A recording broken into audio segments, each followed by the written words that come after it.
Good morning বন্ধুরা, আশা করি তোমরা সবাই খুব ভালো আছো। আমিও ভালো আছি। আজকে আমি চলে এসেছি তোমাদের সামনে একটি কচু শাকের রেসিপি নিয়ে, যা সম্পূর্ণ নিরামিষ। ছোলা, বাদাম আর নারকেল দিয়ে করব। সেটাই একটু আমি তোমাদের সাথে শেয়ার করছি। আমি জানি তোমরাও সবাই এটা করতে পারো আর সুন্দর করো, কিন্তু আমি যেভাবে করি সেটাই আমি একটু তোমাদের সাথে শেয়ার করছি। সেদ্ধ হয়ে যাওয়ার পরে এই যে এইরকম আমার কাছে স্টিলের ঝুড়িটা রয়েছে, ওতে আমি জলটা ঝরিয়ে নেব। আর তারপরে আমি অনেকক্ষণ আগেই গ্যাসটা বন্ধ করে দিয়েছিলাম, যেই ভাপটা বেরিয়ে গেছে। এবার কুকারের যে কচু শাকটা আছে সেটা আমি ওর মধ্যে ঢেলে দেব। দিয়ে আরও একবার আমায় কচু শাক সেদ্ধ করতে হবে, মানে আরও খানিকটা তো রয়েছে, একবারে হয়নি। সেটাও আমি এই যে এবারে দিয়ে দিচ্ছি। এটাও আমি সেদ্ধ করে নেব আর একইভাবে জল ঝরতে দিয়ে দেব। কচু শাক খেতে ভালো লাগে আর এটা খুব উপকারী, আমরা সবাই জানি। এতে প্রচুর পরিমাণে আয়রন, ক্যালসিয়াম আর ভিটামিন এও থাকে, যা আমাদের চোখের জন্য প্রয়োজন। এত পুষ্টিগুণ থাকা সত্ত্বেও আমরা কিন্তু এটা রোজ রান্না করতে পারি না বা প্রায় করতে পারি না। এর কারণ হচ্ছে খুব সময় সাপেক্ষের ব্যাপার। এক তো কেটে ধুয়ে পরিষ্কার করো, ধুয়ে সেটা সেদ্ধ করো, আবার কষাতেও হবে অনেকক্ষণ ধরে, অনেকটা সময় লেগে যায়। কিন্তু তবু মাঝে মধ্যে তো আমরা করে খেতেই পারি। আর এই দেখো, এখানে আমার ছোলা বাদাম ভেজানো রয়েছে। এখানে নারকেলকে আমি কুড়িয়ে নিয়েছি, কেটেও দেওয়া যেত কিন্তু কুড়িয়েই নিয়েছি। এরপর আমি ছোলা আর বাদামটা না একটু লবণ দিয়ে একটুখানি জাস্ট ভাপিয়ে নিয়েছি। ওটা না ভাপিয়ে নিলেও হয়, কিন্তু নিলে একটু বেশি ভালো হয়, সেদ্ধ হয়ে যায়। আর এদিকে আমি কড়া বসিয়ে দিয়েছি, আর এই রান্নাটা সর্ষের তেলেই বেশি ভালো হয়। তাই আমি একটু তেলও দিয়ে দিলাম কড়াতে। তেলটা গরম হওয়ার অপেক্ষায় আছি।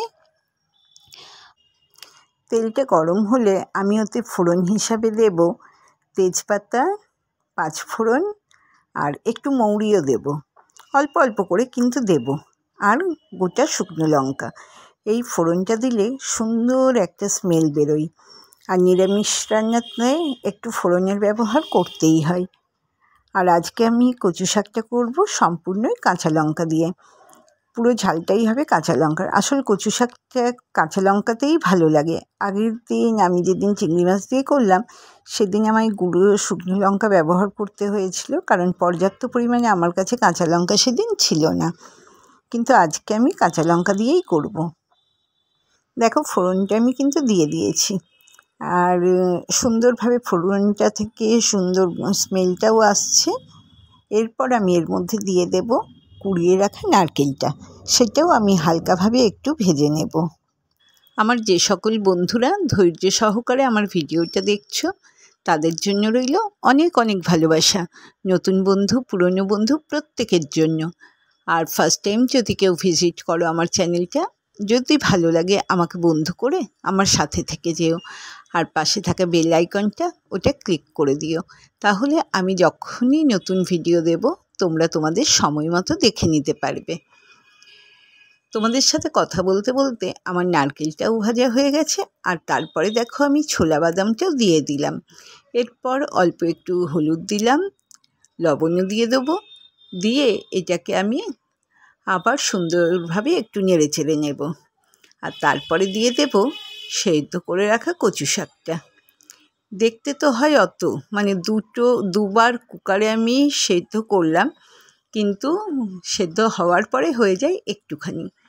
দেখো, আমি অনেকগুলো কাঁচা লঙ্কাও এর মধ্যে দিয়ে দিয়েছি। কিছু কাঁচা লঙ্কা গোটা রেখেছি আর কিছু ফাটিয়ে দিয়েছি মাঝখান থেকে। এরপর দিয়ে দিলাম জল ঝরিয়ে রাখা কচু শাকটা। ওইটা দিয়ে আমি আবার সুন্দরভাবে নেড়ে ছেড়ে নেব।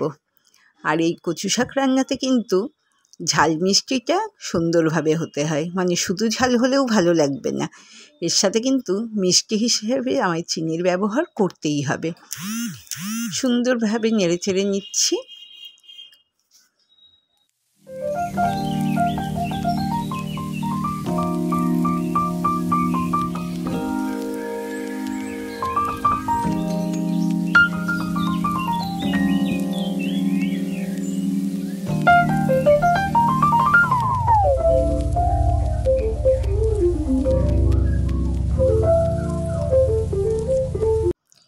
এরপর আমি এর মধ্যে দিয়ে দিলাম, অনেকক্ষণ ধরে কষানো হয়ে গেছে, তারপরে আমি দিয়ে দিলাম চিনিটা।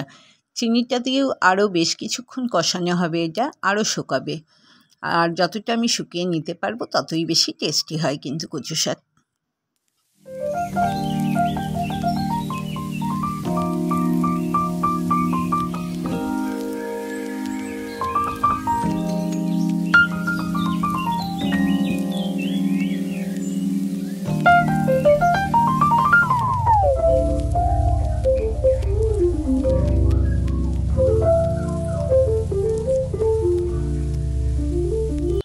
দেখো আমার কচু শাকটা কিন্তু রান্না হয়ে গেছে, একদম শুকিয়ে নিয়েছি আর কালারটাও চেঞ্জ হয়েছে।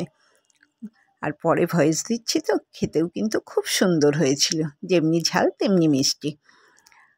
যাই হোক, তোমাদের যদি ভিডিওটা কোথাও কিছু ভালো লেগে থাকে একটা লাইক করে কমেন্ট করো। আর তোমাদের ভালোবাসা, তোমাদের সাপোর্ট আমার ভীষণ প্রয়োজন। তোমরা যেভাবে আমায় সাপোর্ট করছো, আমাকে ভালোবাসা দিচ্ছ, সেভাবেই আমার পাশে থেকো। আমরা একে অপরের সাথে সব সময় রয়েছি। যাই হোক বন্ধুরা, আর ভিডিওটা আমি বিস্তারিত করছি না। আবার তোমাদের সাথে আমার দেখা হবে পরবর্তী কোনো ভ্লগ ভিডিওতে, অথবা চলে আসবো কোনো নতুন রেসিপি নিয়ে। ততক্ষণের জন্য তোমরা সবাই ভালো থেকো, সুস্থ থেকো।